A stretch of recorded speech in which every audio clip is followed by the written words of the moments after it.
Good afternoon and welcome to the regular meeting of Osoyoos Town Council, Thursday, September the 22nd at 2:00 p.m. in Council Chambers. Looking to first item of business would be adoption of some minutes from previous meetings.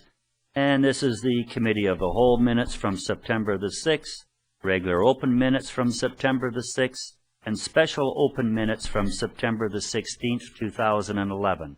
Is there any input from council on those minutes? Hearing none, we'll adopt those by consensus. No business arising. Introduction of late items. It looks like we do have one late item, and this would be a report from Mr. Newman on the Brand Live, looking at a water festival feasibility study, and that will come up under Business 3. Delegations, we have no registered delegations. Into water matters, we're looking at approving water accounts in the amount of $52,259.51. Councillor Laranjo and a seconder, Councillor Rhodes. All in favor, opposed, paying some bills. Into correspondence, we have a letter from the RDOS requesting Council's approval on Smoke Control Service Establishment Bylaw 2445-2011 RDOS. Councillor Ryan, please. Yes, thank you, Mr. Mayor.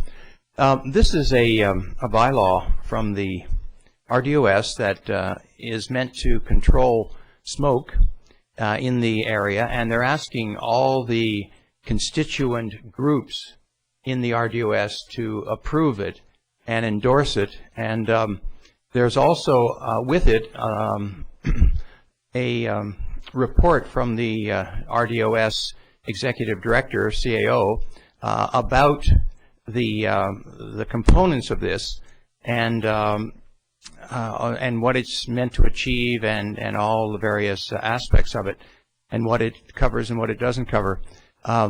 My reading of the bylaw is that it's very, very skeletal and doesn't seem to agree with all the pre-publicity that it gets from the administrator. And so I would like to move that we defer consideration of this to our next Committee of the Whole with a request to the RDOS that perhaps either the CAO or perhaps the Public Works Manager either attend or come by way of the telephone to discuss some of these matters with us. Okay, and maybe we should make that. I wonder if that would be, instead of the Committee of the Whole, we'll use that to appear to have it on the agenda of the Committee of the Whole, but actually come to our next regular meeting and then should have the information to give it our blessing or not by then. So, very good. I would happily change the motion to incorporate that. Ms. Van Vienen, that's, thank you. A discussion, a seconder on that, Councillor Cronmiller. Discussion on that, Councillor Chazzy. Thank you, Mr. Mayor. I'm going to support the motion. I recall the lady who came to our council and gave us a wonderful presentation on the issue of this whole smoke in the valley, and I think that if the presentation was accurate, then the bylaw does not come close to resolving the problem. So for that reason, I support it. Okay. Thank you. Anything else? Councillor Rhodes, please. Thank you, Mr. Mayor. Yeah, I'll support it as well. I'm a little surprised because I know there's a bigger picture here somewhere tied in with the burning ban bylaws. There is a component missing from this, and I'm kind of surprised that the two of them were not tied together in a more comprehensive package. So, yeah, I think it's wise of us to ask them to come down and visit with us. It is a huge thing in our valley.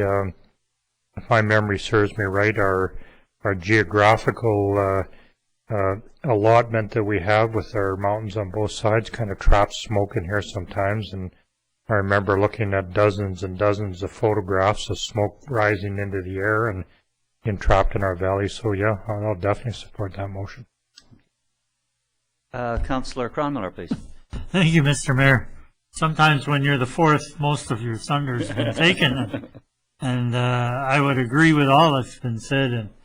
And when I read this the first time, I was same opinion as Councillor Ryan when who made the motion. That I wanted some more information. I think that this has been a real issue in our valley.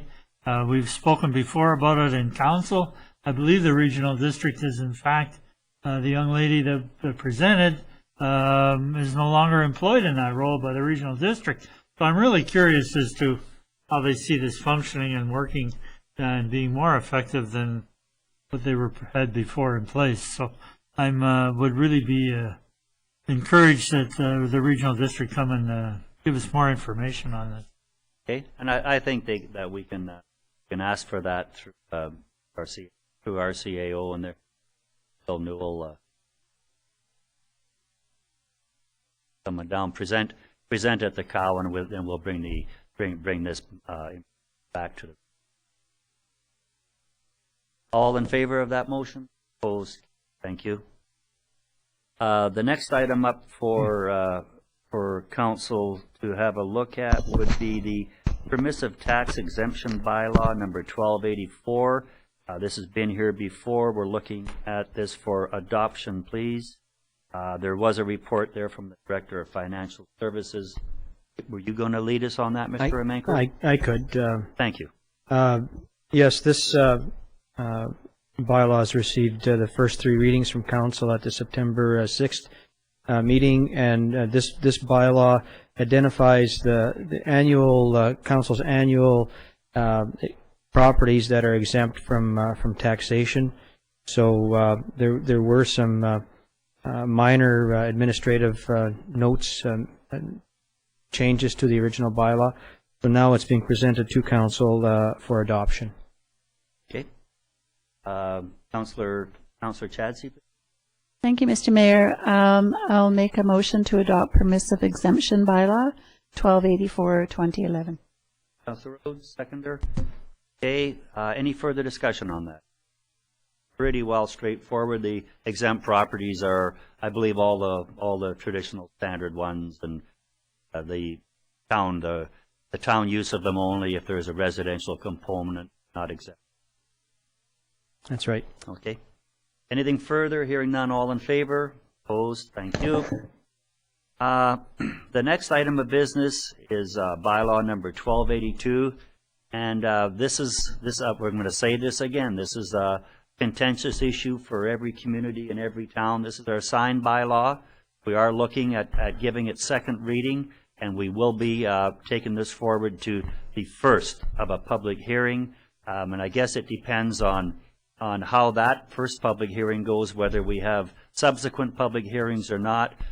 I would like to have as many public hearings as are required so that everyone gets a fair kick at this. This one here can really get people in the town of Osoyoos quite excited. So we have a report here from our Director of Planning, Mr. Cunningham. Yeah, at Council's regular meeting on April 4th to 11, they give first reading to sign bylaw number 1282 to 11, and directed staff to proceed with obtaining feedback from stakeholder groups. Advertisements were placed in the Osoyoos Times on June 21st, July 13th, and July 27th, inviting stakeholders from Main Street businesses, the hotel, motel industry, other business, general public, to book an interview with staff. The results of these stakeholder interviews were fed back to Council on September 6th. Council then directed staff to make a number of revisions to the sign bylaw in response to some of the feedback received, as well as to incorporate a few improvements of their own. These revisions are shown as insertions or deletions in the 7th draft sign bylaw attached here. Overview. Major revisions made to the sign bylaw are as follows, and I'll go through them one by one, but please, if you have any questions, stop me at that particular. Number 1. Although the building inspector is the primary person responsible for administering the sign bylaw, the bylaw now reads that the Chief Administrative Officer may appoint another staff person to substitute staff. Number 2, the building inspector can now apply more discretion to only require the minimum information needed to support each sign permit application. 3, in reviewing permit applications, the building inspector may take into consideration any advice from the advisory design panel rather than shall previously. 4, an awning or canopy sign may either be externally or internally illuminated instead of the previous stipulation that they only be externally. 5, LED lighting is now a requirement to assist with. 6, open house signs and yard sale signs can now be located off the subject property for directional purposes. 7, a number of small real estate signs may now be grouped on the same structure at strata development. 8, television displays are now allowed behind windows for scrolling through advertisements. So are there any questions at all on those points? Councillor Chadsey. Thank you, Mr. Mayor. With regard to the yard sale signs, you did put in a stipulation that they must be removed within a certain length of time. That is correct. That is in the Okay. bylaw. Okay. Any other questions on that? Till I proceed to point legal sign goals. At Council's request, staff also looked into whether the town itself could remove any signs illegally affixed to a utility pole, instead of serving an order and waiting 15 days for their removal. 2 Fortis personnel were contacted informally, and they advised that the town could remove such signs as long as it did not involve climbing a pole or working within 10 feet of a wire. Staff will obtain written confirmation from Fortis on requirements. Obviously, seem perfectly reasonable. Don't expect that any member of the public would be intruding into those pools, but we will get it. So we have 2 options: give second reading to the bylaws amended and proceed to a public hearing, or make further revisions before proceeding. The staff are recommending that we give the bylaw as amended second reading and proceed to a public hearing at 7 p.m. October 11th to 11th, the Norris. Looking on the recommended motion, Councillor Rhodes. Thank you, Mr. Mayor. I'll make that motion as described and written, and I'd like to speak to that if. Seconder, Councillor Cronmiller. Councillor Rhodes, please. Thank you, Mr. Mayor. Mr. Cunningham, I always hate asking rhetorical questions, but had a number of questions over the last little while about clarification on sign boxes, the metal ones with the plastic in front that are very, very common in a lot of our businesses. Wondered if you could just speak to that and how that's described in our bylaw. Well, I believe that you're referring to a nameplate, allowable sign without a permit. As it reads, for a professional person or business in a commercial premise not exceeding 0.2 square meters in sign area, which may be externally illuminated. So those are allowed without a permit. Actually, no, I was referring to the ones that are typically mounted on the wall of a business, a large metal box. A fascia sign? Yeah, they're lit from within, plastic cover on the front, and Okay. I'm obviously using the wrong term. I'm not exactly sure what they're called. Okay, well, we have both small fascia signs and we have large fascia signs. A large fascia sign is exceeding 0.75 square meters inside an area. Small one is less than. And if you turn to Schedule A at the end of the bylaw, you'll find the allowances for these types of signs in different types of general zones. So if you look at, for instance, a small fascia sign, it's allowed in the downtown, it's allowed in the shopping center zones, it's allowed in the general commercial zones, and it's allowed in a local zone, also allowed in the industrial. And if you go back to general specifications earlier in the bylaw, you'll find out more particulars on specific sizes in terms of how far they can be raised from the wall. That can be an issue, for instance, on a pedestrian area. If they intrude too far, can provide a bit of a conflict with pedestrians. So those types of restrictions are included. So they are a permitted sign. They are absolutely under the conditions that are laid out in the bylaw. Okay, thank you. But there was a size condition. Were they both sizes were permitted? Yes, you can have a small one, you can have a large one. Okay, and it gives a specific. I'm going to change my use of words there. Okay. I'm not going to use the word permitted because I think permitted to your department means I have to take out a permit. Right. Is that correct? That's correct. But some signs are allowable without permits. Yes, but These ones are both permitted. Need a these permit. are both require a permit. If they're non-conforming, what process do we go through? They can be allowed to continue, but they cannot be enlarged in any way which would make them non-conforming. They may already be within the permit sizes, so they could be expanded out to that size, but they cannot be expanded. And I get the point. One of the points I'd like to make, and it's a part of the resolution, is the first public hearing, 7:00 p.m., October the 11th. So I really expect people to come out and have some input into this, and it's very important that they do. I think it was very, very unique that the planning department advertised for people that were really concerned, maybe sign makers or realtors or other people, to actually book an appointment. We've gone through that process. I thought how great that is that you can book an appointment, come up and talk to someone from the planning department about your concerns in the sign bylaw. So we've advertised that, and we had some people take advantage of that. Now we're going to go through the first of the public hearing processes, and if required, we'll do it. We really want to get this one right. So that's where council's going with it. Any other council input? Councillor Cronmiller? Thank you, Mr. Mayor. I'd just like to say that when you mentioned that it was really exciting, I think it's really exciting to see that we're going to have something in this community that will hopefully maybe set us apart. We have a wonderful community. The scenery's gorgeous. We work hard to make buildings and have them look in a certain way, and we're going to add to that by improving the way we do signage in this community. A lot of signs aren't required, and they're overlit, or they're too big, or they're many other things, and I think we've encapsulated something here that can really work for us. And I look forward to the public input to ensure that I'm on the right track, and we are as a community, and it will set us apart. So, Councillor Ryan? Yes, thank you, Mr. Mayor. I think it's really important for us to bring this to a public hearing.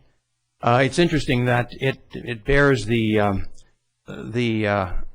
imprint of the 7th draft. So clearly there has been a lot of work that has been done by staff. It's come to council at least on 3 occasions, maybe 4.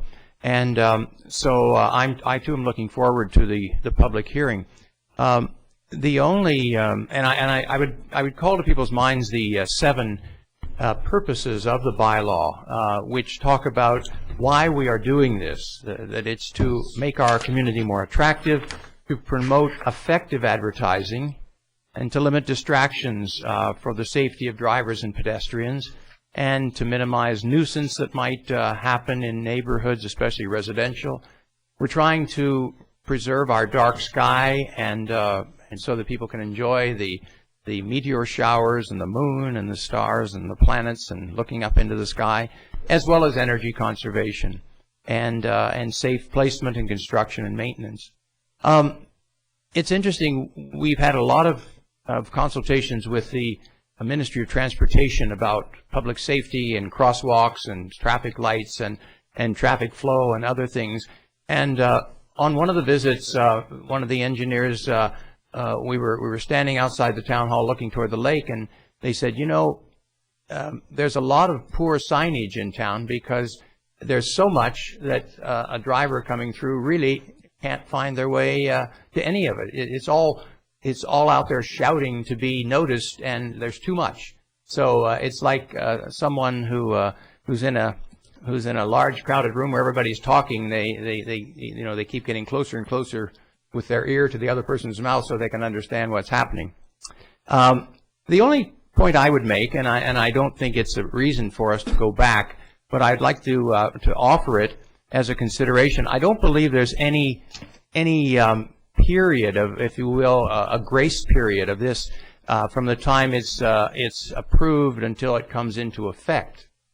And often when there are laws that legislative bodies pass, they will give some kind of a period for people to become more familiar and to sort of check on their signage and make some provision for it. So I might stand corrected, but I believe I've read it a few times, and I don't think I found anything of that sort. So I would hope that maybe we can take that into account between now and the time we have the public hearing, and perhaps you know, at that point, if we make other changes based on what we hear and the reaction of our business community, why we can add something like that. But perhaps I have misread it. So, Mr. Cunningham, thanks, Councillor Ryan. Mr. Cunningham, just one small point. Conditional prohibited signs not have to be taken down until 2 years of receiving notice. So there's a grace period there. And with the other signs, prohibited signs, if council wishes, it could consider policy how to address those and giving a grace period. I would not put those into the bylaw for reasons that it may use people, may provide a sort of a holiday season for people to put in signs that you want. If council wanted some sort of flexibility, certainly staff could take some suggestions to them at the meeting after the public hearing, suggest some ways that we could address the concern that you raised. It was already our intention to talk to how the sign bylaw could be implemented, what would be our priorities in terms of using our limited staff resources, so we could easily incorporate that concern. Mr. Romanko, please. Just to echo on Alain's comments, not to confuse the legislative process by putting in a bylaw, but traditionally, when you come out with a bylaw, there's usually what we call a kind of a compliance education period, and then we move into an enforcement period. So I'm sure we'll be able to work and develop some resources and be able to work with the people in terms of getting the bylaw enacted. Council, any other council? All in favor on second reading? Opposed? Carried. And again, do write down those dates for the date for the public hearing, October 11th at 7 p.m. Yep. Going into the business portion of the meeting, under Business 1, we have a council meeting report, expenses for Councillor Ryan. He was attending Okanagan Regional Library, and they're already dealing with some budget issues there. So this is our standard $100 out-of-town meeting rate. Resolution from Councillor Rhodes, seconded by Councillor Chadsey. Councillor Cronmiller. Thank you, Mr. Mayor. I have a question with regards to this. This morning at our meeting of our open meeting this morning, we had received a report from the library board, and in that report, the citizens of Osoyoos per capita pay more than anyone else in the valley for our library services. In this case, I'm curious as to why we in town are paying this amount for out-of-town expenses. When the library board pays for out-of-town expenses for an individual to attend a meeting, and yet here we have a second meeting and it's a smaller meeting and we don't pay. Got it right? You know, we're paying again for an out-of-town meeting for a subcommittee, and we should be.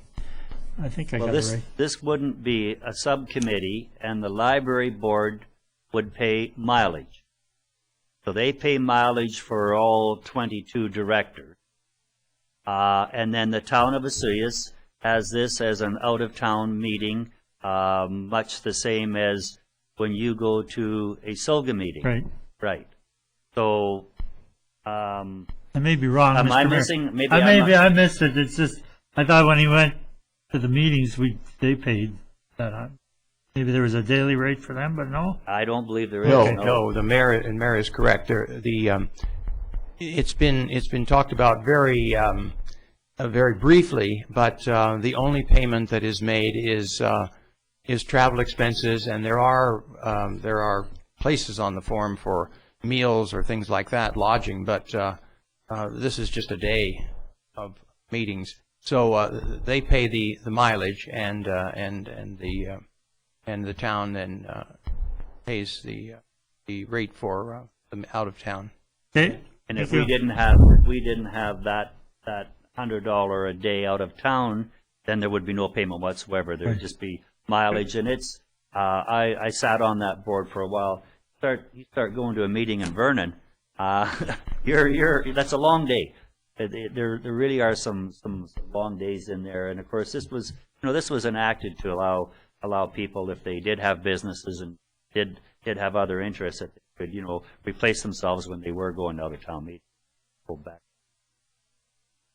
Any further discussion? All in favor? Opposed? Carried. Thank you. The next item, Mr. Remenko, I'll get you to take the lead on that.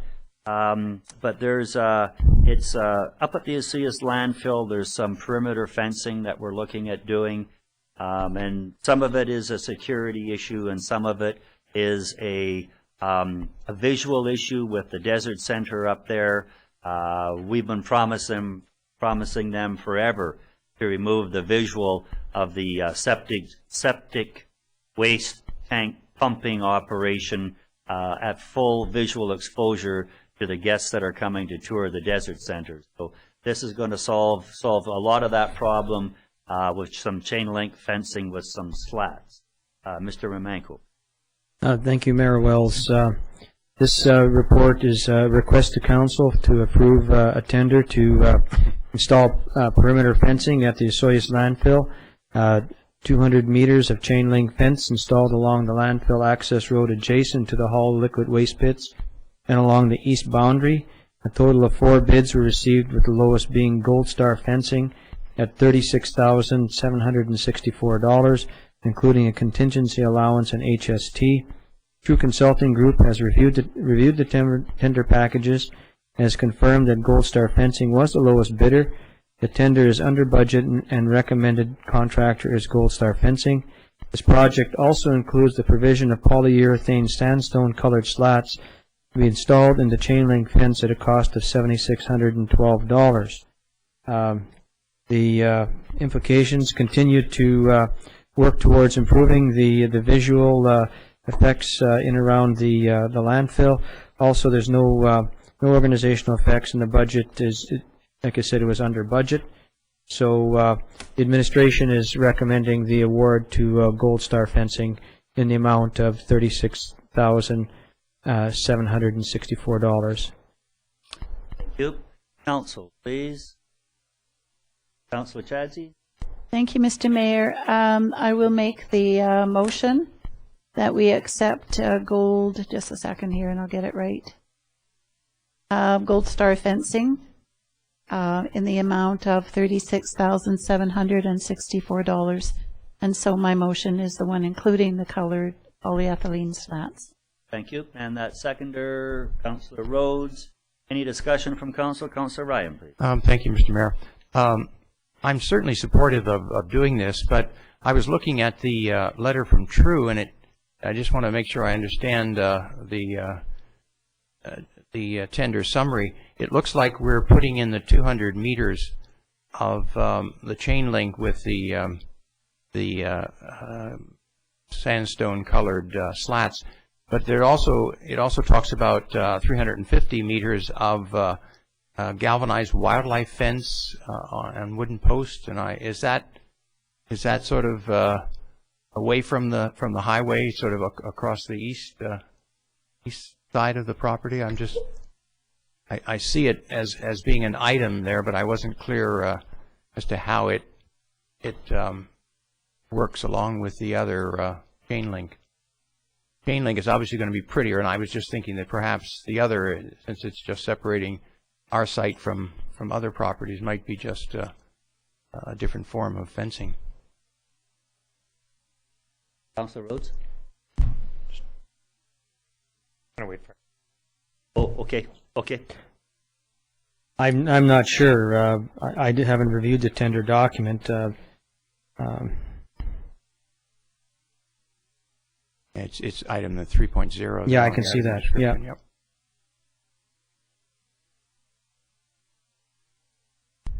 Well, I guess maybe the report was written up and it didn't include that as part of the description. I guess the focus wanted to be on the waste the sludge pits, but obviously that's the second part of the tender.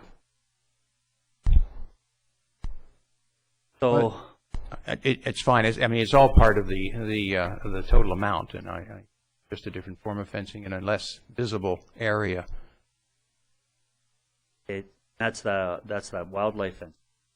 Yes. Councillor Rhodes. Thank you, Mr. Mayor. Mr. Romenko, I apologize in advance, but I have to ask, does Gold Star Fencing have a valid business license? I'm not sure, but we will ensure that prior to taking on the contract that they will. Thank you. Okay, any other questions? All in favor of awarding the contract? Opposed? Hearing none. Going on to the next item, under Business 3, this was a late item.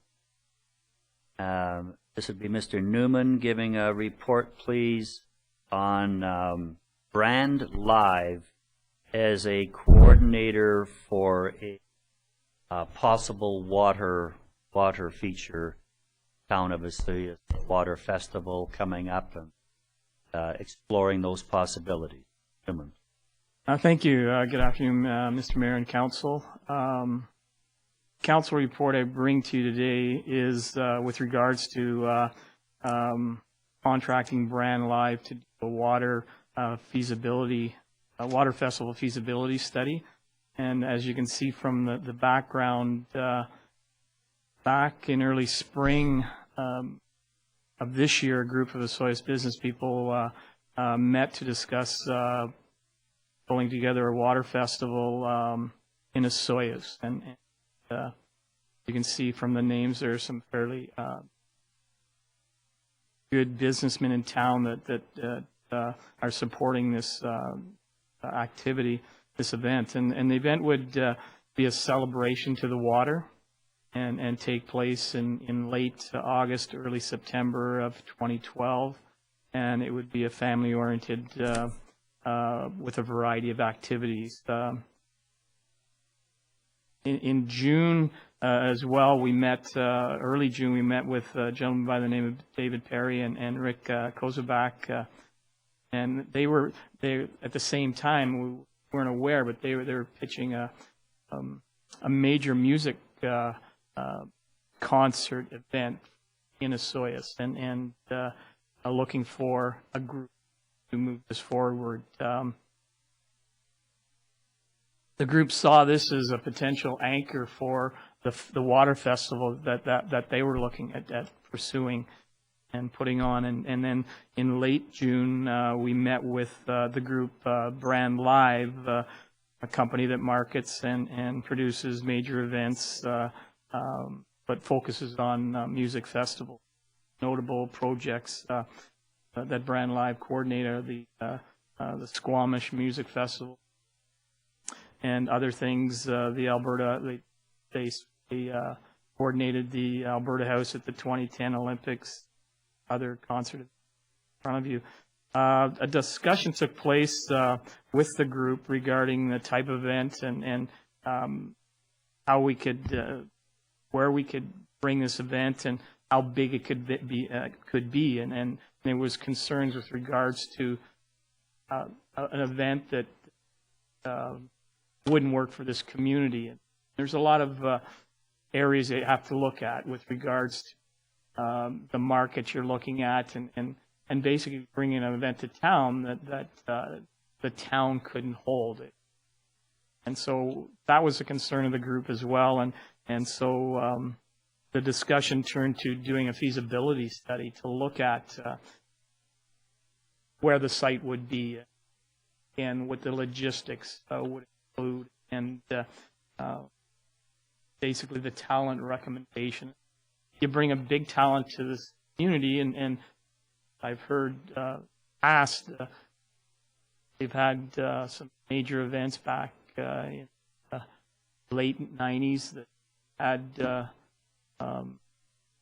highway, that had cars all the way bumper to bumper from here to Okanagan Falls type. So we need to look at types of issues. And so at the same time, Brand Life said, well, that's part of what they do as well. And so after Brand Life left the meeting, the group discussed moving forward with Brand Live and agreed that this would be a good company to do a feasibility study, but not necessarily did that guarantee that they would be the event coordinators for any type of festival or music part of the festival. And after discussion with Brand Live, they did give us a price of $13,500.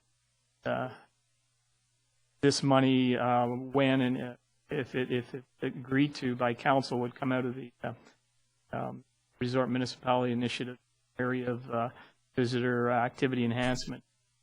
That fits with that area, so that would be something that would go on for you to enhance visitor experience in town. Basically, I'm in front of you today. As you can see, that our purchasing policy, as per town purchasing policy, with expenditures between $5,000 and $15,000, require 2 quotes. I'm here today recommending that we sign the service agreement with Brand Line without quote. And the reasons here is the Water Festival stakeholders have met with the Brand Live. They recommend the group in the interest of time and moving the Water Festival forward, and as well as the group felt that Brand Live have the expertise. Okay, I have a couple questions actually. Could you talk about the June meeting when Dave Perry, I don't know if that's the Dave Perry I'm thinking of, but Rick Kozubak and Global Entertainment, that's the South Global Entertainment, that's the South Okanagan Event Center. So what was that about? I'm not sure if Global Entertainment is a company owned by Rick Kozubak. Okay. And so that's not the people that run the event center? No. That's a different company? Yes. What were they bringing forward? They were, David Perry and Rick Kozubak were bringing forth, they were looking at pitching a music festival in the valley, a major festival, and being the coordinators of this and finding a home for it, basically, and partners for it. They brought up, they were involved with one in Austin, Texas, called the Aquapalooza, where they had this major water festival on the lake, and it's a river in Austin with a lake area, and they had 10,000 people at this. But it was a water festival. It was an Aquapalooza. They were successful with this, and they're both residents, or David Perry's a resident. And Rick was a resident there now. Right. But they're not part of this committee or any of that. No. That's just some information as we're getting going on. And they did bring Brand Live to the table afterwards. Said, no, we need something. Okay. Councillor Rhodes? Thank you, Mr. Mayor. So basically, they're asking us to pay for this feasibility study. Yes. Yeah. Mm-hmm. So this high-profile group of individuals that are listed in the preamble to it, I'm assuming that this is a for-profit endeavor. They're going to benefit financially and that kind of thing. I think part of it that there could be. I think part of it was that, as you can see, some of the names, they're owners, managers of some of the hotel or the resorts, and it's about building that shoulder season. We've talked about, there are some community people in the committee as well, and it's about building this water festival, and whether it be dragon boat races, wakeboard events, and that type of event, anything relating to the water, but definitely there could be a revenue made. I think if we do go out and hire a coordinator to do the festival or the larger part of it, the music side of it, that event company would be the ones looking at the profit. I think the benefit here for the town is obviously for the motels, hotels, and the resorts in the off season to bring people into the community. For the community, it's looking at doing an event that celebrates our water and getting organizations involved, like the sailing club and as I said, the dragon boat race the group, and they could attract and set up an event. So the dragon boat race, provincial one, or that type of thing. So why would this group not pay for this themselves? That's why I'm a little conflicted with the logic of coming to us and asking us to put our resort municipality money, in fact taxpayer money, into it. Why would they not come and after the fact and say, we got this good deal, this is where we're going to begin the partnership? Would it not be more logical for them to pay for the study on their own? What if the determination is that it's not feasible, and we've spent... At the time, we talked about, okay, who's going to come to the table with dollars, and at the time, there wasn't a lot of hands up in the air. Basically, I think part of it was with regards to budgets and at this time of year, for example, like the resort, the Watermark Resort, they'd have to go back to their board and ask for that. So it was, some things were timing, some things were that we could piecemeal some dollars together, but not to that point. And I saw where we had that opportunity through our resort municipality funding that was in place, and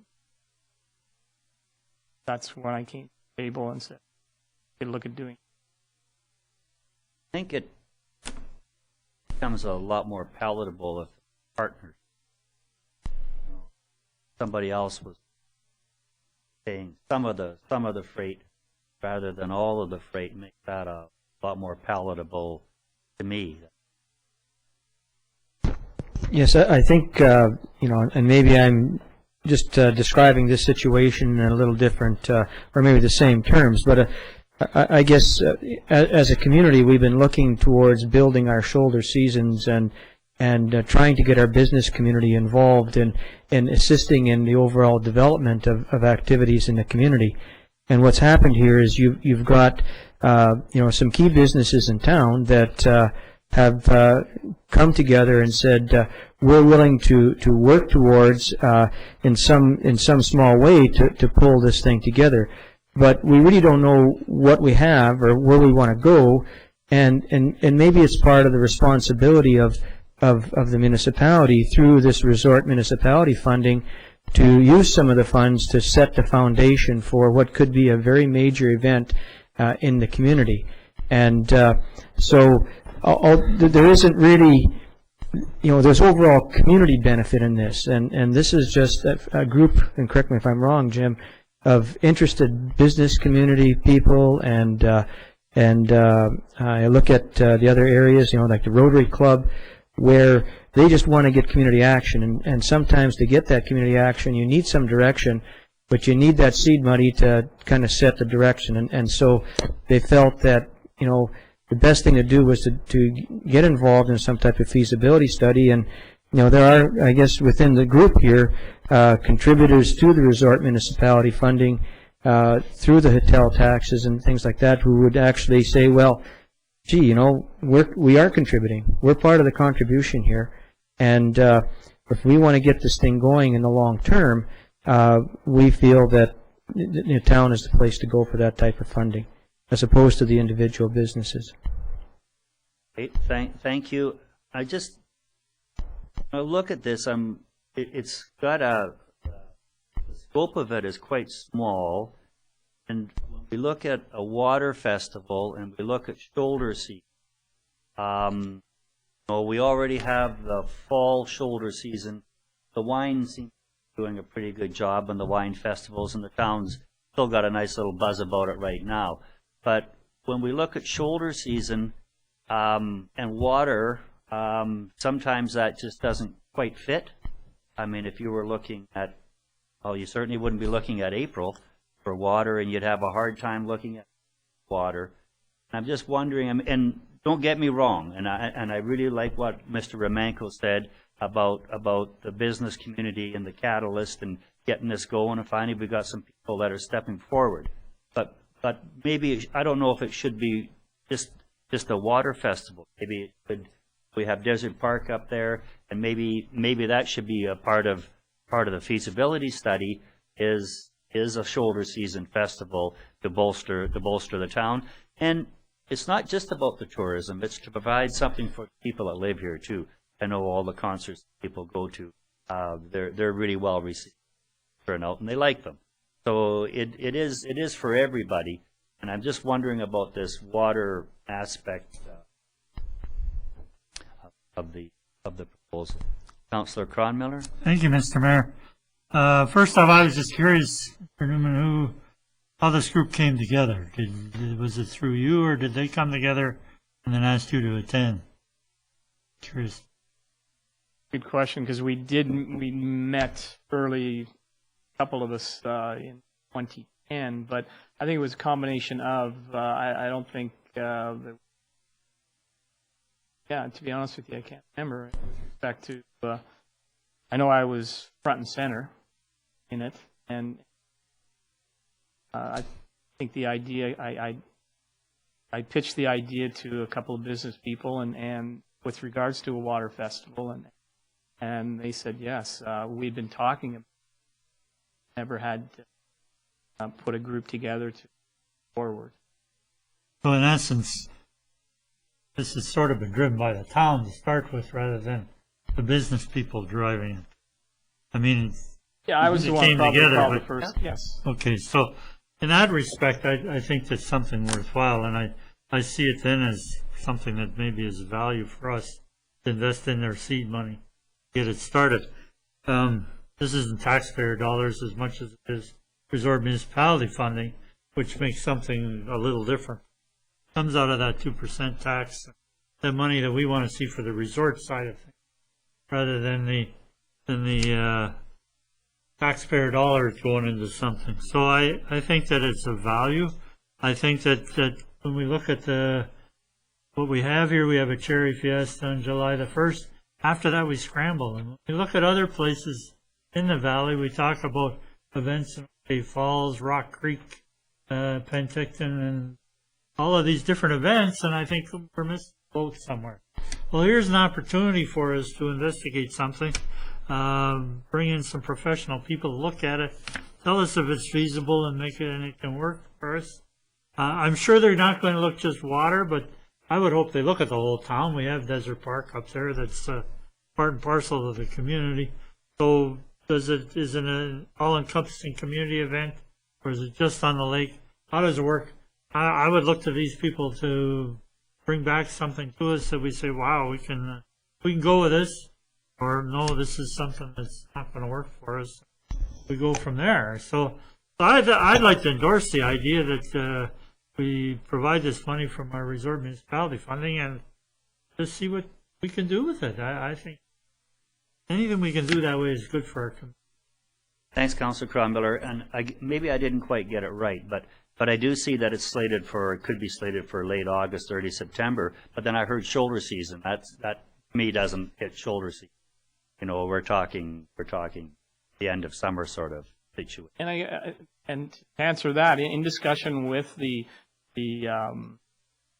group and we're talking, the way they were talking shoulder season was building it out and knowing that at the end of August we see a different look in the town, and if we can keep them there that longer, I think that's what we're looking at doing, and that's what I've discussed with them, is slowly building that shoulder season out versus trying to grab something in November and still having that hole between August 24th weekend and such. Well, we held them this year. It was called the weather. Exactly. Yeah, good point. And hopefully that weather will stick around. If you could guarantee that, we got them. Councillor Chadsey, and I'd like a remark from Mr. Romanko on the resort municipality funding aspect of it, just for clarity while we're at the council meeting and the press is here. Councillor Chadsey first. Thank you, Mr. Mayor.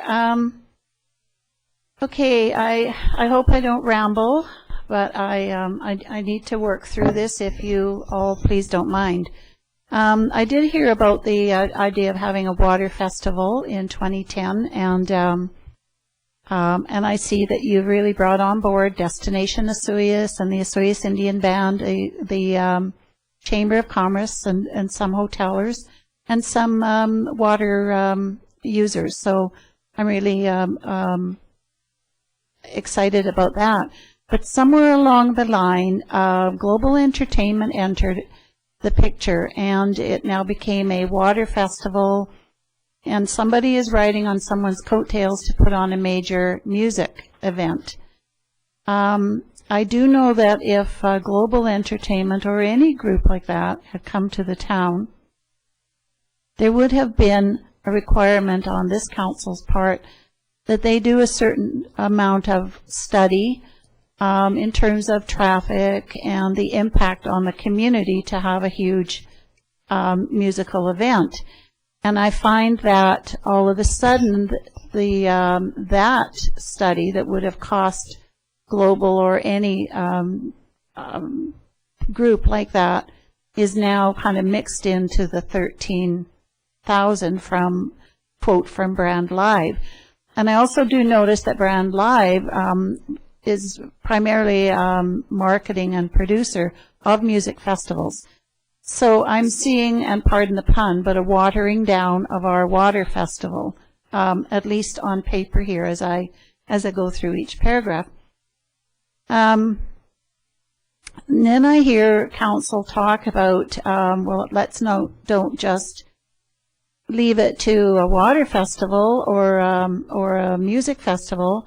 You know, what else can we do? And so I now find I'm being asked to spend $13,500, and we would appear that we don't have a terms of reference to give to Brand Alive for a feasibility study, or you may, and we're missing it. I'm not too sure.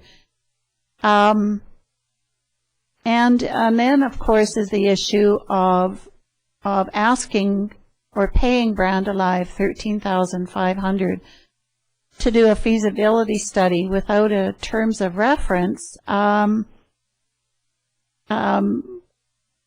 they are the ones that were presented to us by the Global Entertainment, who want to do a music festival. And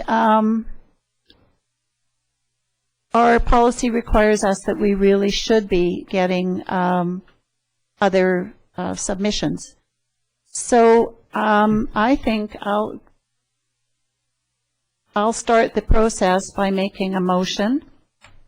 And that motion will be that the council instruct the manager of community, whatever your title is. I'm never sure. Community development.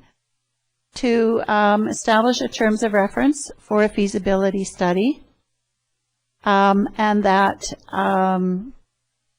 it be posted to receive two written quotes. And that feasibility, the terms of reference can include water and music, or what, like we need to start somewhere. And I don't want to spend $13,000 for somebody to go out there and just, you know, like we have an idea, and I think it's a phenomenal idea. And that's, I think, where we should come back and make our focus, and not just, if we want a feasibility study on all the things that we can do in shoulder season, then that's something else. If we want a feasibility study on having a water festival with a major musical event attached to it, then that's something else. And if that's what you're coming to me for, then I'd like a terms of reference so that it doesn't get lost. And then I think for the first time, we should get two quotes, and then we have a better idea. This is all new to every one of us. Thank you. And so I will make that in a motion for him. Thanks, Councillor Chadsey. I support that completely. That's exactly where I wanted to go, but I'll take the seconder on that. Councillor Rhodes, further discussion on that. Councillor Ryan, please. Okay, thank you. I appreciate what Councillor Chadsey is trying to do with this, but if I heard correctly, the motion is that we put together terms of reference and then post it for at least two quotes. I would speak against that, not because I would like to give it to violate our policy and give it to one group, but because I think that I would rather look at the terms of reference and with a couple of other things in mind. First of all, there's no mention here of our Tourism Advisory Committee, and I don't know whether some of these, I think some of these people may be members of that, but that's an important established organization in the community that helps to work with our stakeholders and to feed ideas like this up. I know that Destination Osoyoos was represented at this meeting, but I also know that they have dealt with a wine festival with celebrities and so on for a few years, and I know that as I reported to council at its committee of the whole this morning, that the group that was behind that, which wasn't DO, but they were supporting it, is finding that I think it's not as productive for them financially as they would like. We have, you know, I'm not quite sure either what a water festival is. I mean, I can imagine things that have to do with that, but I'd like to see more of that fleshed out in terms of exactly what it is and whether these two festivals, music and water, would work together, or whether one would cannibalize the other one. And also, I was thinking about a couple of things during the presentation. One is the Festival of the Grape. Now, the Festival of the Grape, which happens just after Thanksgiving or around Thanksgiving, as the kickoff public event to the Grape Festival in the fall. It's in its 7th year or 8th year or something like that. More than that, maybe. Or more. But it started as a very sort of humble little volunteer activity, and it's just grown and grown and grown and spawned a week of 10 days of events with all the major wineries who sort of got on it and enlarged it and made it into a bigger event. I happened to go to Leavenworth and see one of their drama productions this year, and when they introduced the production, they were describing a little bit of the history and how they had fallen into very hard times when their wood and woodworking and their lumber industry collapsed, and they started out with producing the sound of music and put out 100 chairs and got 200 people for the first performance, and the next time they put it on, they put out 200 and got 400 people. So, and we ourselves have a festival committee here that has been over the years, putting on 3 and 4 events. So, I understand the role of marketing, but it's so easy to the words feasibility study roll off the tongue so easily. And when the money comes from another source, it's kind of easy to spend it. So I would speak against this because I don't think we need. I think we need terms of reference, but I'd rather that we not create them and then immediately put it out, because I think there's more information and more liaison with existing organizations like the TAC that needs to be done before we move to go beyond that. Thank you. Councillor Rhodes. Thank you, Mr. Mayor. I'm going to support this this motion, and I have a very quick explanation of why I'm going to support it. Not exactly the way I would have liked to have seen it worded, but $13,000 is $13,000. That's a huge amount of money, even for our municipality. Turns into equates to 0.5% of our tax base. So it's a sizable amount of money. I understand that it's resort municipality money. I understand that we didn't work, through the normal tax process. But, at the end of the day, it is taxpayer money, and it's our responsibility to spend it wisely. I don't know anything about this group. I know all of the individuals from our town that are involved in it. I don't know anything about them. The one thing that I do know is the promotion business, people who promote these kind of things, is inundated with bad people who their motivation is to get money out of groups like us. I'm not suggesting that that's the way these people are, but I don't know, and that's what I need to know. And if we can vet out and feel good about these people, that they're a good organization, then I'm happy to support that $13,000 feasibility study. But until then, I don't know anything about them. I've never heard about them. I have total recall of Brad Haugley, the RCMP commander from Penticton, writing us a long, long letter about a music festival that they were going to have in Penticton. It was all go. Everything was wonderful. It was going to be the best thing until he stepped in with a lot of information that was very negative about promoters and what they were intending to do. And I don't want to get caught doing that. I want to know that this money is going to a solid, reputable organization, and for that reason I'm going to support this motion, because it takes a little bit of time so that we can maybe vet out that fact, or those facts. Thanks, Councillor Rhodes. I'd like Mr. Romanko just to put the resort municipality onto it, and maybe the TAC, because that came up. And TAC, they have their own funding and they have their own money, although they're a very, very great asset to this town. So can you put the resort municipality initiative on this, and how those tax dollars come, and how they are designated for tourism and they're not really out of town of Osoyoos taxpayers' money? Yes, the resort municipality funding, we get approximately $265,000 a year from the provincial government because we're one of the 14 communities designated as a resort municipality. This funding is based on our economy, and our economy being our number of hotel rooms that we have in our community, and the sense that the community is reliant on putting people in those hotel rooms, and that's why we're considered a resort municipality community. The funds, $265,000 a year, can be used for capital projects. It can be used for program.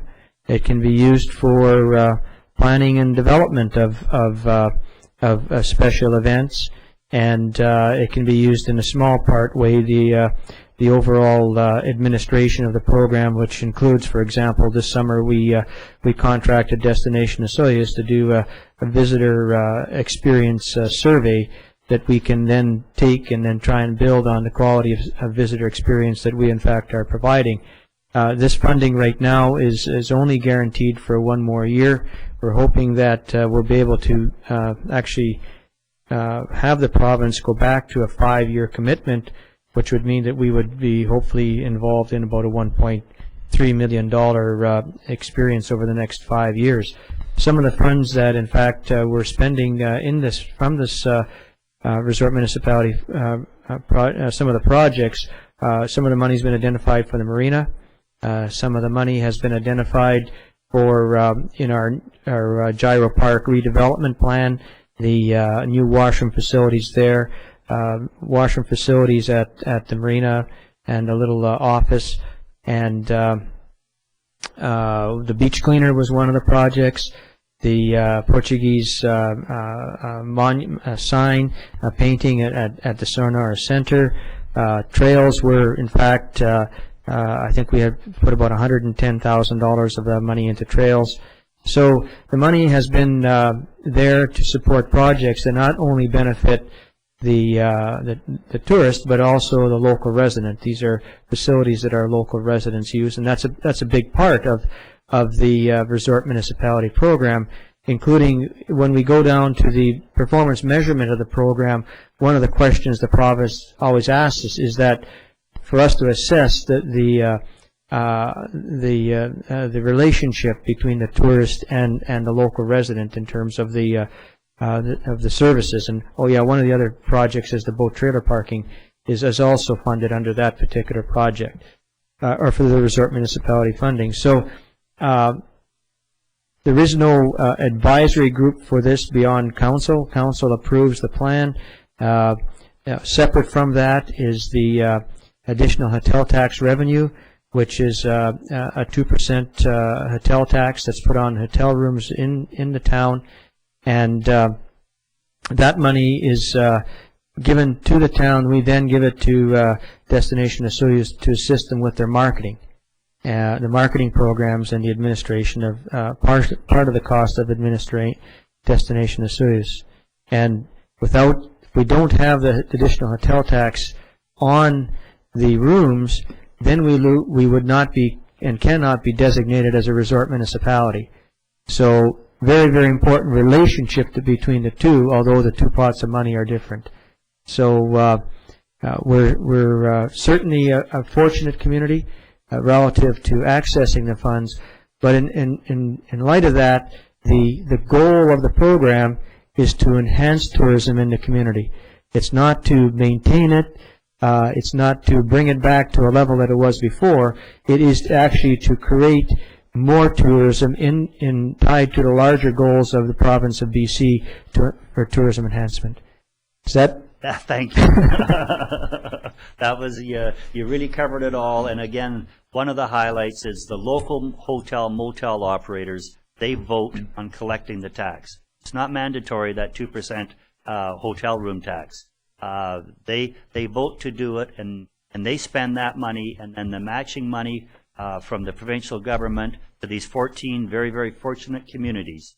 That's what we're talking about on resort municipal incentives. So that's where it comes from, and it is standalone. And believe me, the provincial government watchdogs, they watch. We have to do a plan for this, where it's going. We need approval. This isn't completely at the town's discretion.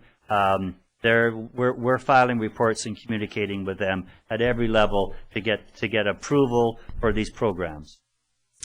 Anything further? Councillor Ryan. Yes, thank you, Mr. Mayor. I'd just like to say that I would happily put this money into programming, and I know that Mr. Newman is working very hard to try to bring various activities that are going to be economically developmental to the community. But as I said earlier, I think that it's really important that if we've got a tourism advisory committee, I'd really like to see them look at this and bring it forward through their channels. It seems to me that it's coming to us outside of that channel, and I don't think that's a good, a good precedent. Okay.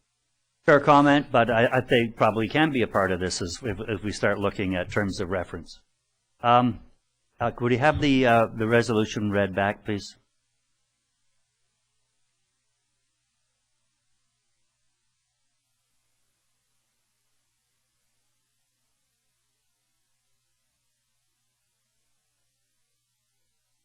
Any further discussion? Councillor Chadsey.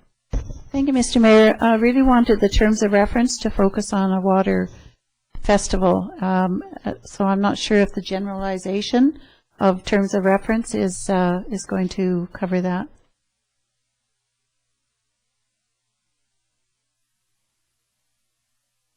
Yeah. This is what the request is for. Yeah. Thank you. I don't think we have to note that as an amendment. Clarification. Right. Any further discussion? All in favor? Opposed? Motion is carried. Thank you.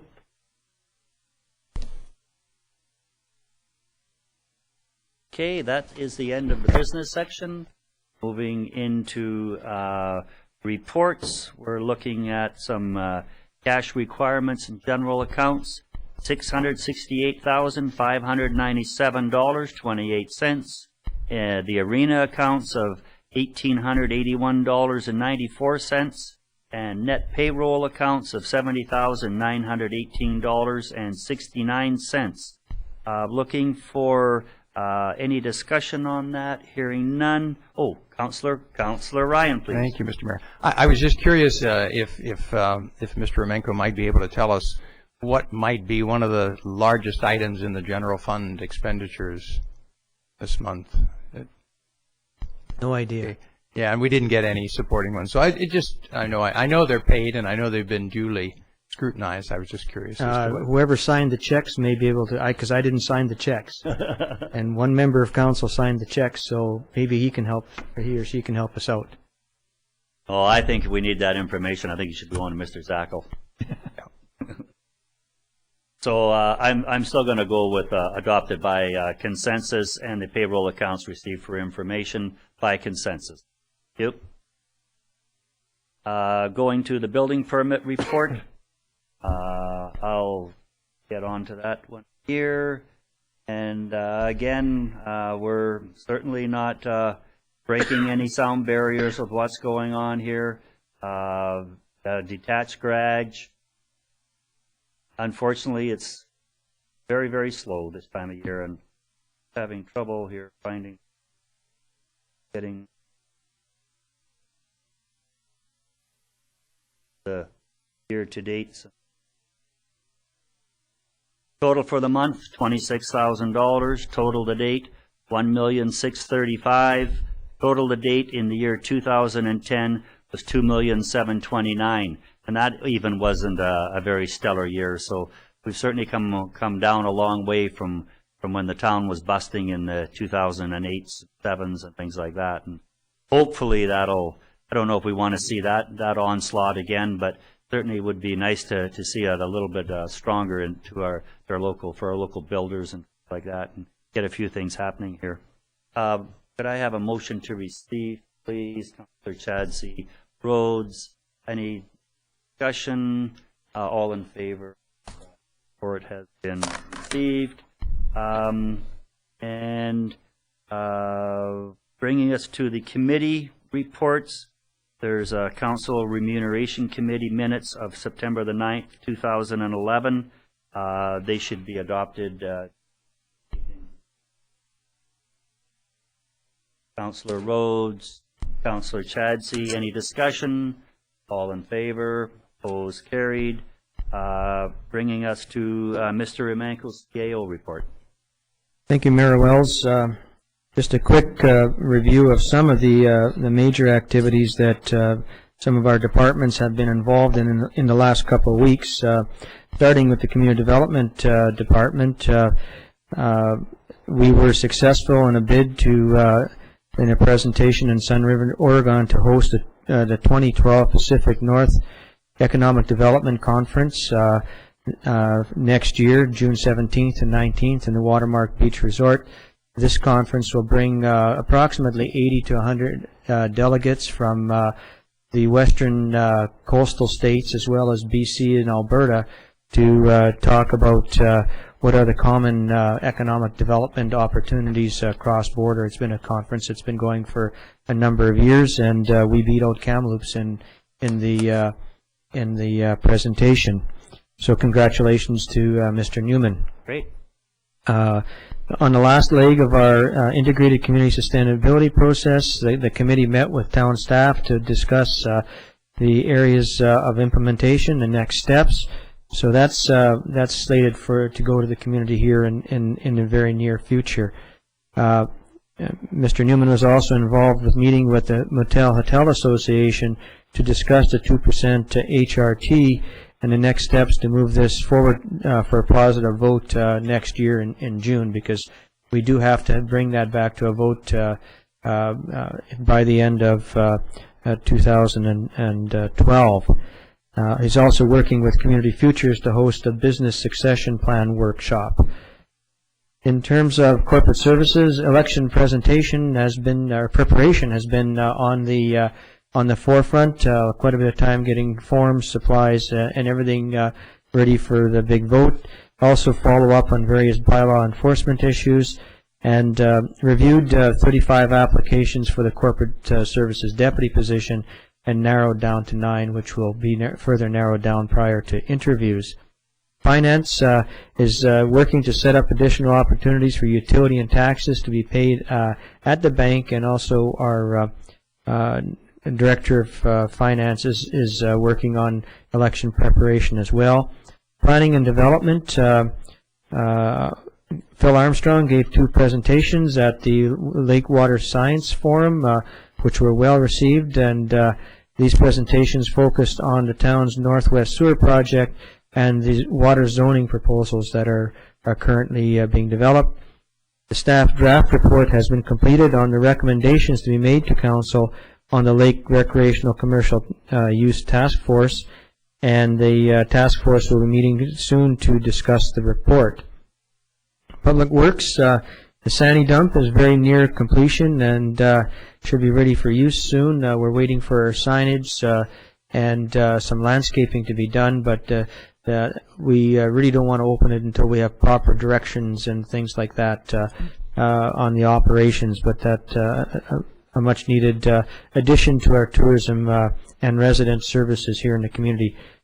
The Gyro Beach Wall is under construction. This was a project that retaining wall that was slated to be done this spring. Unfortunately, our high water delayed that particular project. And the Fuji Spartan intersection designs are completed and will be ready for tender here in the next week or so. Recreation, the mass registration was held September 14th. The sale of passes has been very positive, and many programs filled up very quickly.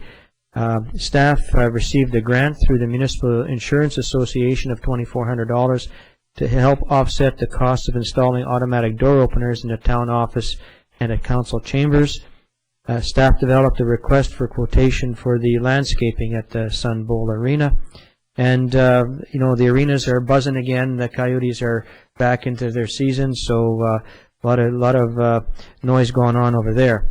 Myself, a couple of the activities that I've been involved in, met with the local residents involved in the remuneration committee, and I've been supplying them information since that period of time, and also some legal discussions on the museum building and purchase the lease drafting in that particular area. So that's some of the highlights of the administration in the last couple of weeks. Great. And I'd just like to focus on that one. You know, we talked about handicapped access on our doors and that was not that long ago we talked about it, and they're in and working. So that's a great addition. I was really happy to see. Motion to receive, Councillor Ryan Cronmiller, all in favor. Thank you. Councillors' reports, Councillor Chadsey. Thank you, Mr. Mayor. It's been a busy time. We did attend the Osoyoos Lake Water Science Forum. It was a very long days, just packed full of information, and still spending lots of time sifting through. But I think that the common thread certainly for me and for some of the other councillors was that I had no idea so many different entities were looking at our lake. And by that I mean societies and ministries, provincial ministries, federal ministries, United States of America, Washington State. The list just goes on and on and on. And the other issue is that we have an invisible line that runs through that lake, and until all of the information that's been gathered on the north side and on the south side of that invisible line starts to be melded together, progress is going to be slow, and that progress is to ensure that the lake quality and the lake quantity levels and the use of the lake, the multiple uses, continue for a long time. So it was a very, very interesting forum, and I'd like to thank Mayor Wells and the Okanagan Basin Water Board for putting this second forum on. It was wonderful. The other thing I want to talk about is the Osoyoos Museum. Because I'm on council, I happen to get emails from them, and it gives me all of the different programs that are coming up. And I don't know how people can access this. And so I'm going to, without first referring to the museum, I'm going to suggest that people give the museum a phone call and get on their emailing list. There's an awesome presentation coming up on Thursday the 22nd about the early fur trading. There's a hike along the Gold Mile Trail on Saturday the 24th. Every day it seems that or not every day certainly, but every week they have hikes or interesting talks. And whether you've lived here all your life or you're new here, they can't help but interest and educate somebody. So give the museum a call, get on their email list, and just enjoy yourselves. The Town Leisure Guide is also online, or you can pick it up at Sonora Center. The mass registration, as our CAO pointed out, was on September 14th, and unfortunately it was not that well attended, but that's okay. The people that came for a purpose, and hopefully everybody got signed up to all of the many, many different programs that are offered, and that they got the time slot that they wanted. I see that Chris Todola is in the audience, and that must mean that Paul is still not well. So please send him my my regards, and I hope he's feeling better soon. And the other thing I just wanted to mention again is a public hearing, October the 11th, 7 p.m., Sonora Community Center for our sign bylaw. And I think that's enough for me tonight. Thank you. Thanks, Councillor Chadsey. Councillor Rhodes, please. Thank you, Mr. Mayor. So I'd like to take this opportunity to congratulate our Mayor Wells on the success of the Water Science Forum. A lot of people may not understand his involvement in it, but certainly was the driving force behind it. It was just an absolute awesome session. Never even felt like falling asleep once in it. It was just a really, really good. Really? So much knowledge available, and knowledge from all levels, even down to my level, that I could understand a little bit of it as well. So congratulations. It was just a great time, and you really put it together in a good way that is probably in the long run really going to benefit our lake. And no, I'm not done yet. So, so I wanted to talk a little bit, and I'm just going to read some notes that I made here. And you know, the current state of our economy really has a degree of uncertainty right now, And you know, as residents here, we often get involved in our daily lives and don't pay attention to the many, many wonderful things in our community. It seems that dwelling on the negative is often the only choice that we choose. And, you know, Osoyoos really does have its economic difficulties. We'd be naive to think that we're immune to the pressures of a worldwide economic crisis, and I choose that last word very carefully. And just a brief look at our monthly building permits would cause any financial expert to cringe. But you know, it always amazes me at the end of the day that there's always people around that have a vision.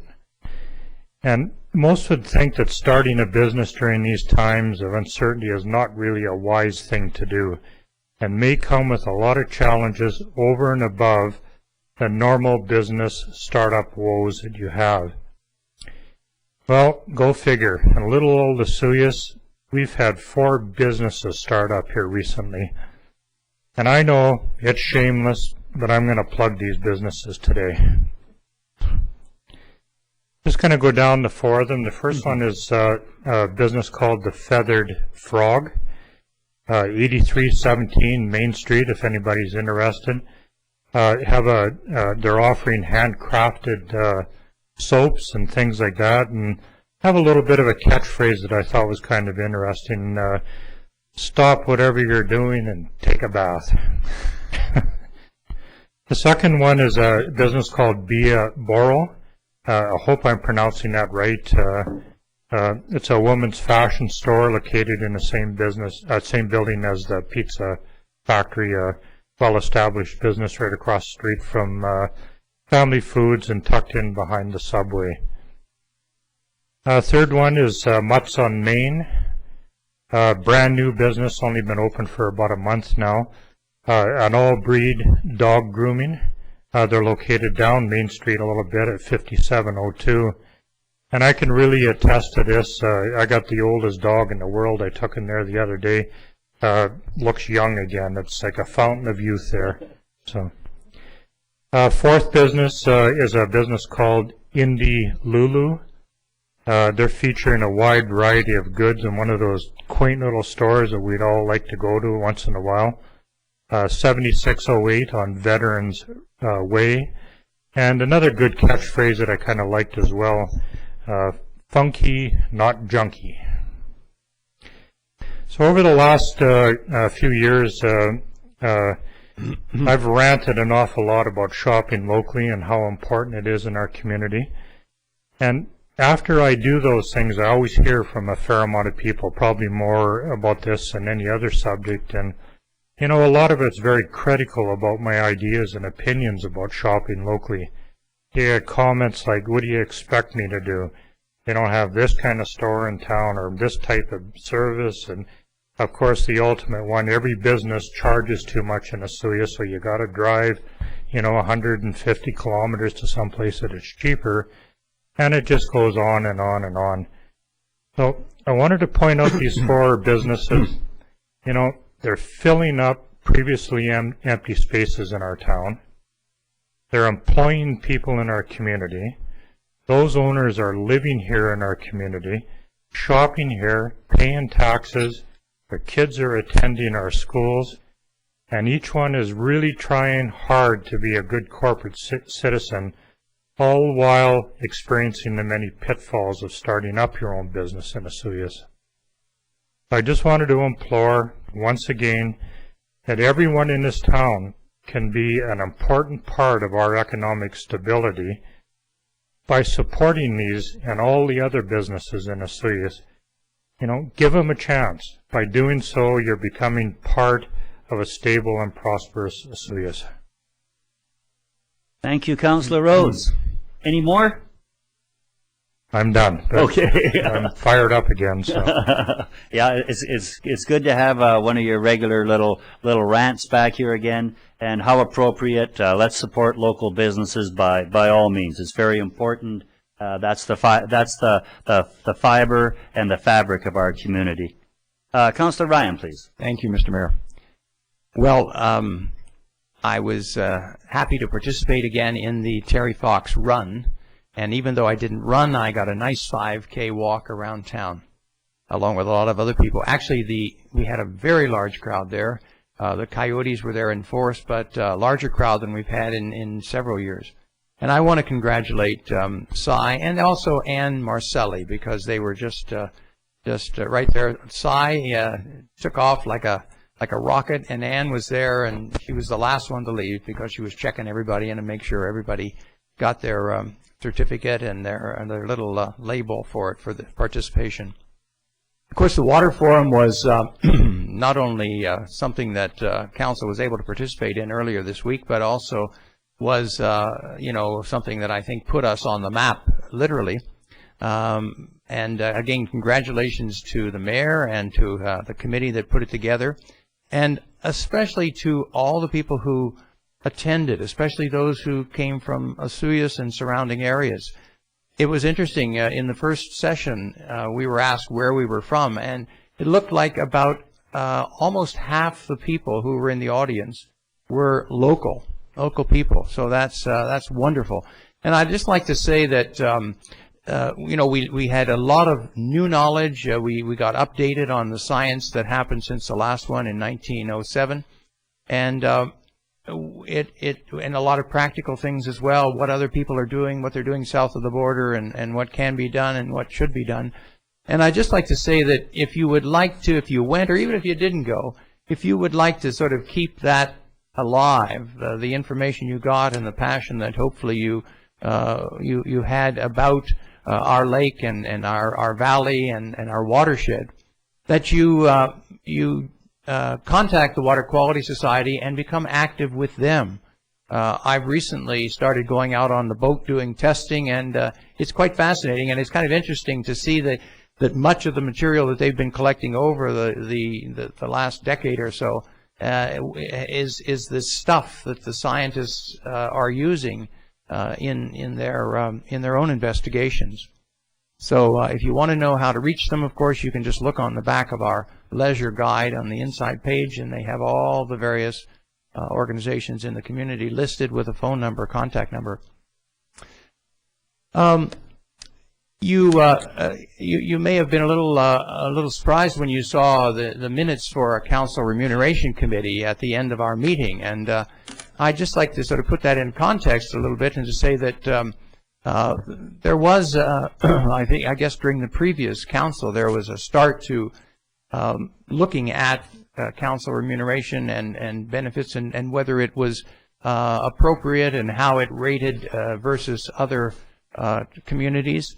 And so recently, after having done a major investigation through our looking at our town's activities and staffing and how effectively we're doing those things, it seemed appropriate to revive this committee again and to have a look at what councilors do, how they do their job, and how they the indemnity or the remuneration that they receive for that. So we have a very capable committee looking at that. They seem very dedicated. They recently had about a 15 question questionnaire that they asked all of us to respond to, and we're looking forward to seeing what they will come up with. It will not be effective for the council before the election, but hopefully it will go forward, and we'll have some important things to say about what council members do and how they should be remunerated for that. I was this week also at the Okanagan Regional Library Board. I'm representing the community and council on that, and among other things, we looked at a number of policies of the library, circulation policies, among others, and also the way we conduct our own meetings and some of the policies and procedures that have been put into place around that. But we also received a draft budget that will be voted on in about another, in October, about another 6 weeks. And I just wanted to say that there will be a slight increase. We will be paying in Osoyoos about 58 cents per person more than we did last year. And that's not a lot, but I wanted to just say that surprisingly, we don't borrow that many materials from the library. So I just want to encourage you to use your library more, to borrow more materials. They have all kinds of materials, and even some of them are virtual materials, so you get them over the internet. And if you don't know how many things you can do at the library, or what kind of materials they have, what kind of resources they have for you, just ask one of the librarians. Go there. They're open at various times on Saturday, at a couple nights a week. Go there and just say, what's new in the library? They'd be happy to tell you and take you on a little tour and show you how to access things that you didn't think that you could find at our library. And so just as a little challenge to the community, it just so happens that we borrow less than Oliver, so that's not good because we have more people. So why don't we borrow more? So that's my report. Thank you, Councillor Ryan. Councillor Cronmiller, please. Thank you, Mr. Mayor. You know, I'm feeling like you usually do. Vote now. We've made all these notes, and then I think they've all been covered by my fellow councillors, so it makes it difficult to make much report when you've had everything covered, and I think that a lot of the things that would be mentioned certainly have been. A couple of things that I wanted to highlight. About a week ago Sunday, I had the opportunity to go to Penticton for a unveiling of a plaque in their Veterans Park, and I hope I got the name right. And it's right across from the Lakeside Inn, and the Bandshell Park is across the street, is the other way. And they've developed park there. They put their cenotaph there, and I was there with the RCMP Veterans Association, and along with the fire department from Penticton and RCMP members from South Okanagan, to unveil a plaque, 2 plaques, to commemorate first responders. And we did that on September 11th. And they've really made a nice park there. The cenotaph holds the centerpiece. There's been cairns put in the 4 corners and plaques mounted on those commemorating different things. And as I said, this one was the first responders. It was a joy for me to be able to participate in that. If you ever have a chance to take a walk through a nice little park, that's an opportunity there in Penticton. And then the other, I know that the Remuneration Committee, when they met, and we met with them this week, it was an interesting exercise besides answering the 15 questions we had. Another thing that I put together while I was doing it, was, and as I look at what's going on in 3 weeks of my life, and probably all our lives in this month, of the last 3 weeks of this month, I came up with a figure of 95 hours in 2 weeks that we give to this role as a town councillor. And I went, wow, it's a lot in 2 weeks. And that's just 2 weeks. If you had the week before and the week after, we probably could find close to 95 more. So it really does take a lot of our time to participate in this role. The Water Science Forum, I won't go into it too much. Wanted to commend you, Mr. Mayor, for taking a lead on this. I was on council with you 2007. I think it was 1907. Thank you. At least it was before my time. And you know, you took the lead at that time, and you took the lead again. And kudos to you. Thank you very much for your work and time and effort in that. It was a job well done, and certainly, as we've all said, a learning experience and a valuable asset to our community and to our lake. And to the certainly to the people on the across that imaginary line, it was important to them too. You could certainly hear that. So it was a great week. And one thing I wanted to mention, when we talk about volunteers and stuff, I had the opportunity at the Water Science Forum to sit with Alicia Oslin. And Alicia was telling us that the lake water quality society's numbers have dwindled drastically in the last few years. You know, Mr. Lionel Dallas led the charge and got that this whole website and the whole idea of lake water quality He was took the lead and did an awful lot of work for a lot of years. And Alicia has kind of been the person that's holding it all together, but he's looking for more help. Looking for more volunteers that have an interest in the lake and the water quality. Councillor Ryan, as he said, is helping with picking up samples. But if you have the time, you're looking for someone to participate in town, and something that I think is interesting and of value to the community. Look Alicia up. Go to the lake water quality website, and it'll give you all the information about it. Their annual meetings are, when there are other events, anything that's going on with them. That's at www.olwq.us.org. So if you, that too would be, I think, certainly valuable to the commitment to the community to contribute. Other than that, we are all the way next week at UBCM in Vancouver. I'll throw that in because that one. That's my report. Thanks, Councillor Cronmiller. Councillor Ryan, please. Oh, I know I this. hope this isn't a rebuttal. I know this is out of order, but thank you. I just wanted to, when Councillor Cronmiller mentioned Lionel Dallas, I just wanted to say that I was just so delighted when one of the researchers, and I believe they may have been an American, gave credit to Lionel Dallas and to Gwen Monteith for the work that they had done in assisting them over the years in the past. And it kind of slipped by, but I just thought it was really wonderful to hear their names mentioned and to know that they're not forgotten. That was very, very appropriate. Thank you. And just to council, thanks a lot for your kind words about the Water Science Forum. Was it a ton of work? Yes. Was it done by a committee? Yes, it was. That whole conference was put on with mostly a series of conference calls from Washington, D.C., Ottawa, and I was the local organizing committee.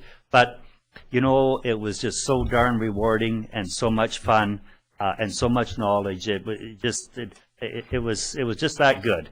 And I would like to especially thank the residents of Osoyoos that came out. I did a lot of browbeating and arm twisting, and every time I was here, I'm going rah, rah, rah, about the Water Science Forum. The people came out, they stayed, they were there for the 2.5 days. They were there right to the end. They picked up a lot of information, and two of the scientists came up and complimented the town on their attendance at that forum, how great it was to see local people come out and take part in basically a science-driven water forum. There was a lot of local input into it too, but there was a few presentations that were some pretty hard slugging with arrows and things like that. But I really want to thank the people that came out, and it shows that we really do care about the lake, rather than people just standing back and saying, why don't you do something? Well, now we've shared that knowledge with a lot of people in Osoyoos. I believe on the Monday, there was 80 local people there, which that's huge to tie down on a nice day and get them off of golf courses or gardening or whatever they're doing. So thank you to the town of Osoyoos. I really do appreciate it. I'm just going to buzz through some highlights. I did another one I like to do. I did a welcome address to the National Aboriginal Business Opportunities Conference. This was at Spirit Ridge. 288 people there, and Clarence was there presenting, and he was up every day, and a host. And of interest, they ran a youth business conference at the same time, and I believe they limited it to 30 people this year, but they're going to start running a parallel conference. And how neat to have youth involved in these business conferences starting at that age. So that was a really great.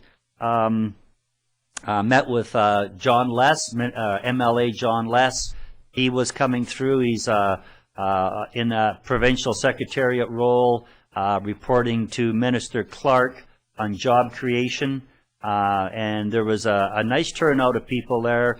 Some of the younger people in town were there. It was great to have them and their input into job creation for the town of Osoyoos. And I think that's just so important to all of council. Also didn't meet, sorry, I was on a conference call with Minister Bell. This is through the tourism, and this was about the resort municipal initiative. And there was 4 communities on there. They were at Whistler. We were invited to go to Whistler. Mr. Romanko and I weren't going to Whistler for a 1-hour meeting. So some of the communities did, but that certainly wasn't our way to spend our time or taxpayers' dollars. So that we did it on conference call and got our points across very well. I was up in Kelowna last Friday. I was the AGM for the Okanagan Basin Water Board. I chair that. That's very good, and I'm just proud to be a part of that Okanagan Basin Water Board. That's a very, very thinly run organization. There's no fat on any bones there. About 4 people, and they work very hard. We've had more input into the airport since we had that airport meeting, and that got kicked off with a couple of the people from Alberta. Now we had somebody come up from Vancouver this week. Flew up, rented a car, drove down to Osoyoos to talk to CA Romanko and myself about what's going on in that. So there certainly has been a lot of interest generated. Again, I did the Terry Fox run.